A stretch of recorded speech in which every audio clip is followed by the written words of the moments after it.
នៅនគរពារាណសីប្រទេសឥណ្ឌាពេលព្រឹកព្រលឹមនៅតាមដងទន្លេគង្គាបងប្អូនឥណ្ឌាអ្នកកាន់សាសនាហិណ្ឌូបាននាំគ្នាមកងូតទឹកនិងធ្វើពិធីកម្មផ្សេងដើម្បីជំរះបាបក្នុងជីវិតប្រចាំថ្ងៃរបស់ពួកគាត់ប្រពៃណីជំនឿទំនៀមទម្លាប់ទាំងនេះមានជាយូរលង់រាប់ពាន់ឆ្នាំមកហើយពួកគាត់បដិបត្តិធ្វើតាមយ៉ាងត្រឹមត្រូវជាមួយនឹងជីវិតប្រចាំថ្ងៃរបស់ពួកគាត់ហើយដូចជាគ្មានហេតុផលណាមួយដែលបង្ហាញថាជំនឿនិងទំនៀមទម្លាប់ទាំងនេះនឹងរលុបរលាយបាត់បង់ពីជនជាតិឥណ្ឌានោះសោះឡើយនៅទីនេះ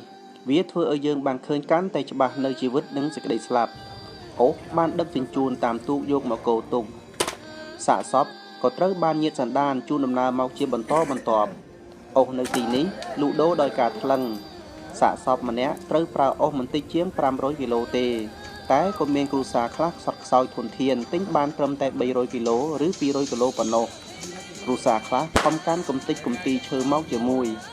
ដើម្បីផ្សាយផ្សំហើយការដុតសពនៅទីនេះគេមិនប្រើប្រេងទេ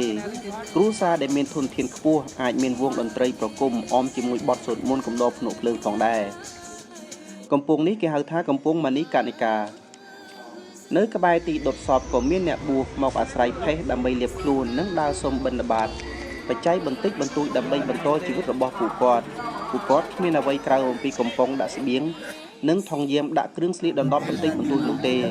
भारत माता की जय भारत माता की जय